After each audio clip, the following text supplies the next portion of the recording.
Hi అండి, welcome to our channel. అందరూ ఎలా ఉన్నారు? నేనైతే చాలా బాగున్నాను. రీసెంట్గా మేము జమలాపురం వెళ్ళామండి. ఆ రోజు మేము ఎలా దర్శనం చేసుకున్నాము, ఏమేం చేసాము అనేది క్లియర్గా నేను ఈ వీడియోలో చెప్తాను. ఫస్ట్ అయితే ఈ వీడియోని చూసే ప్రతి ఒక్కళ్ళు కూడా ప్లీజ్ లైక్ చేయండి, షేర్ చేయండి, సబ్స్క్రైబ్ చేసుకోండి. మేము ఎర్లీ మార్నింగ్ 7కే ఇంటి దగ్గర నుంచి అయితే స్టార్ట్ అయ్యామండి. మీ అందరికీ తెలుసు మేమైతే ఖమ్మంలో ఉంటాము. సో మా ఇంటి దగ్గర నుంచి జమలాపురం వెళ్ళాలి అంటే 2 అవర్స్ అయితే టైం పడుతుంది. రీసెంట్గా ఓపెన్ చేసిన దేవరపల్లి హైవే నుంచి అయితే వెళ్తున్నాము. ఈ హైవే ఓపెన్ అయిన దగ్గర నుంచి కూడా జర్నీ అయితే చాలా ఈజీ అవుతుందండి. 2 అవర్స్ పట్టేది 1.5 అవర్లోనే రీచ్ అయిపోతున్నాము. ఇక్కడ మేము కొత్త వెహికల్కి పూజ చేయించుకోవడానికి అనేసి జమలాపురం అయితే స్టార్ట్ అయ్యామండి. ఇక్కడ మాతో పాటు మక్క కూడా వస్తుంది. మా బాబు అయితే ఈరోజు స్కూల్కి వెళ్ళలేదు. అంటే మేము స్టార్ట్ అయ్యింది వెళ్ళింది సాటర్డే అనమాట. ఆగస్ట్ 15న అయితే మేము పూజ కోసం వెళ్ళాము. ఎర్లీ మార్నింగే స్టార్ట్ అయ్యాం కదా, సో బ్రేక్ఫాస్ట్ అయితే చేద్దాం అనుకున్నాం. సో మేమైతే వైరాలో ఆగామండి. వైరాలో బాగా ఫేమస్ అనమాట ఈ tiffin centre. Venkateswara tiffin centre road మీదనే ఉంటుంది. టిఫిన్ అయితే చాలా చాలా బాగుంటుంది. మేమైతే ఇడ్లీ తినేసి టీ తాగేసి అక్కడ నుంచి స్టార్ట్ అయ్యాము. వచ్చే దారిలో ఇలా లారీ అయితే పడిపోయింది. నాకెందుకో ఎప్పుడు బయటకు వచ్చినా కూడా యాక్సిడెంట్స్ కనిపిస్తూనే ఉంటాయి. సో నేను అందుకే వైటీ లైవ్లో కూడా అందరికీ చెప్తాను, జాగ్రత్తగా డ్రైవ్ చేయండి అని. నేనేమో వీడియో తీసుకునే పనిలో ఉంటే వాళ్ళేమో సెల్ఫీ అయితే తీసుకుంటున్నారు. గ్రీనరీ చూడండి, చాలా చాలా బాగుంది అటు సైడ్. యాక్చువల్గా జమలాపురం వచ్చేసి మన తెలంగాణలోదే. అక్కడైతే వెంకటేశ్వర స్వామి టెంపుల్ అయితే చాలా ఫేమస్ అండి. ఈరోజు సాటర్డే కదా, చాలా రష్ అయితే ఉంటుంది అక్కడ. మేము ఆల్మోస్ట్ దగ్గరికి అయితే వచ్చేసాము. మేము అలా జమలాపురం ఎంటర్ అవ్వగానే వీళ్ళైతే వెహికల్ ఆపారండి. మమ్మల్ని వీళ్ళు ఎక్కడా కూడా ఇబ్బంది పెట్టలేదు. ఇక్కడ ఆర్చ్ ఉంది కదా, ఇది టెంపుల్ బ్యాక్ సైడ్ అనమాట. ఇక్కడ నుంచి వెహికల్స్ అయితే పైకి వెళ్తాయి. టెంపుల్ కి ఎంట్రన్స్ లో అయితే స్టెప్స్ ఉంటాయండి, అంటే మెట్లు ఉంటాయి అనమాట. బ్యాక్ సైడ్ మాత్రం ఇలా వెహికల్స్ అయితే అలో చేస్తారు. ఏజ్డ్ పీపుల్ ఉంటారు కదా, సో వాళ్ళకి ఇబ్బంది కాకుండా ఉండడానికి. ఏజ్డే కాదు, మనం కూడా నార్మల్ పీపుల్ కూడా వెహికల్స్ ఉంటే పైకి అలా వెళ్ళిపోవచ్చు. కానీ కొంతమందికి ఉంటుంది మెట్లు ఎక్కి పైకి వెళ్ళాలి అని, సో వాళ్ళ కోసం స్టెప్స్ అయితే మనకు ఉంటాయి. ఇక్కడ పద్మావతి అమ్మవారి టెంపుల్ అండి ఇది. స్వామివారి దర్శనం అయిపోగానే పద్మావతి అమ్మవారిని కూడా చాలామంది దర్శనం చేసుకుంటున్నారండి. దాని పక్కనే మనకి అన్నదాన భవనం అయితే ఉంటుంది. ఇక్కడ కూడా సాటర్డే అన్నదానం అయితే చేస్తారు. ఇక్కడ వెహికల్స్ కోసం సపరేట్గా పార్కింగ్ అయితే ఉండదండి, ఇలా రోడ్ సైడ్నే పెట్టుకోవాలి. ఒకప్పుడు వెహికల్ పార్కింగ్ ఛార్జెస్ అయితే అసలు లేవు, కానీ మేము వెళ్ళినప్పుడు మాత్రం మా వెహికల్కి 50 రూపీస్ అయితే తీసుకున్నారు. రీసెంట్ టైమ్స్ నుంచే వెహికల్స్ ఛార్జెస్ అయితే తీసుకుంటున్నారంట.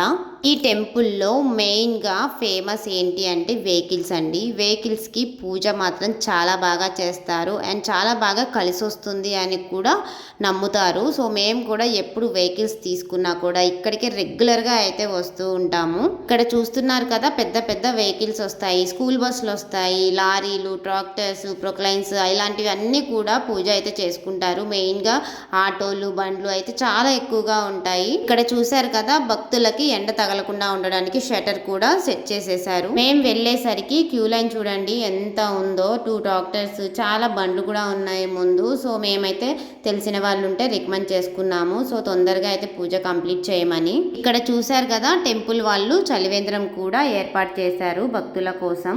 యాక్చువల్గా బాటిల్ తీసుకుందాం అనుకున్నాను, కానీ కుండలో వాటర్ చూసి తాగాలి అనిపించింది. మా బాబుకి అయితే టేస్ట్ చేయించాను. ఎంతైనా కుండలో వాటర్ చాలా బాగుంటాయి కదా టేస్ట్. ఇక్కడ కనిపిస్తున్నారు కదా వీడియోలో ఒక బ్లైండ్ పర్సన్ అండి.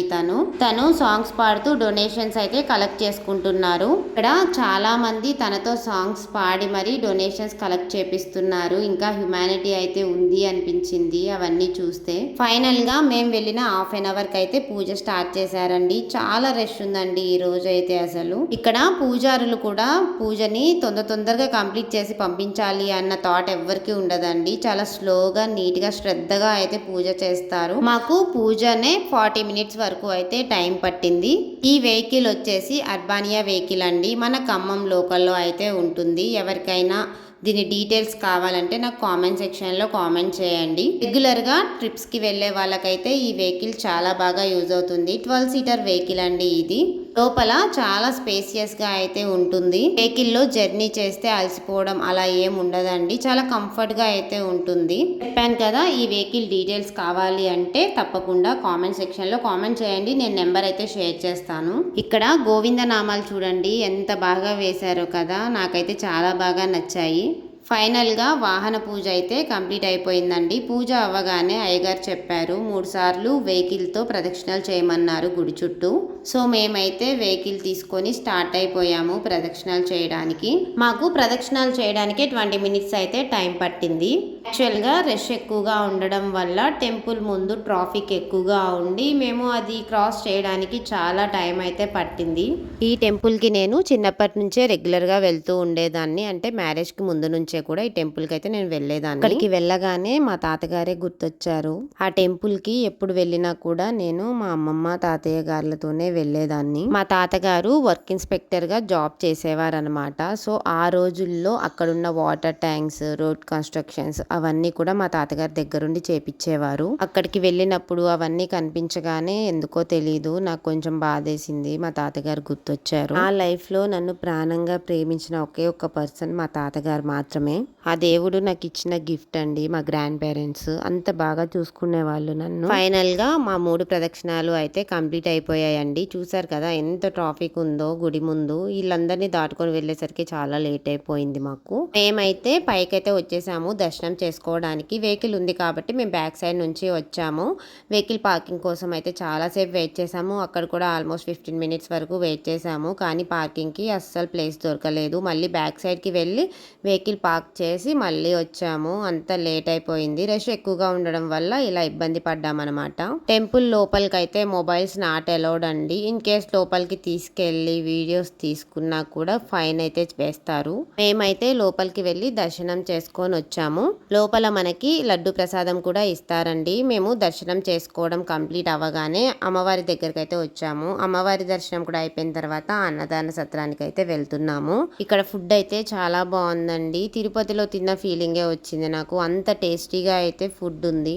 టెంపుల్కి వచ్చిన వాళ్ళు ఎవరైనా కూడా ఇక్కడికి రండి తప్పకుండా. ఫుడ్ అయితే చాలా చాలా బాగా ప్రిపేర్ చేస్తున్నారు అండ్ చాలా నీట్గా కూడా మెయింటైన్ చేస్తున్నారు. ఇక్కడ మనకి ఒక స్వీటు, పులిహోర, సాంబార్, చారు అండ్ ఒక పప్పు, కర్రీ, చట్నీస్ ఇవన్నీ కూడా మనకి ఫుడ్ మెనూలో అయితే యాడ్ చేశారు. మేమైతే మనస్ఫూర్తిగా ఫుడ్ తినేసి ఇంటికైతే రిటర్న్ అయిపోయామండి. వెళ్ళే దారిలో అలివేలు మంగమ్మ టెంపుల్ కూడా ఉంటుందండి. అమ్మవారి టెంపుల్ అన్నమాట. అక్కడికి కూడా వెళ్ళమని చెప్పారు అయ్యగారు మాకు రిటర్న్లో వెళ్ళేటప్పుడు. ఎందుకంటే కొత్త వెహికల్స్ తెచ్చుకున్న వాళ్ళు అమ్మవారిని కూడా దర్శనం చేసుకొని వెళ్ళమని చెప్తూ ఉంటారు. ఇక్కడ కనిపిస్తుంది కదా బ్లూ కలర్ షెడ్, అది అమ్మవారి టెంపుల్ అన్నమాట. ఇక్కడ కూడా సేమ్ స్టెప్స్ ఉంటాయి. పైకి వెళ్తే టెంపుల్ ఉంటుంది. అమ్మవారిని కూడా దర్శించుకొని మేమైతే ఇంటికైతే వెళ్ళిపోయాము. ఇంతకీ మీకు వీడియో నచ్చిందా? నచ్చితే లైక్, షేర్, సబ్స్క్రైబ్, కామెంట్ చేయండి అండ్ హై పాయింట్స్ కూడా ఇస్తూ ఉండండి. Thank you.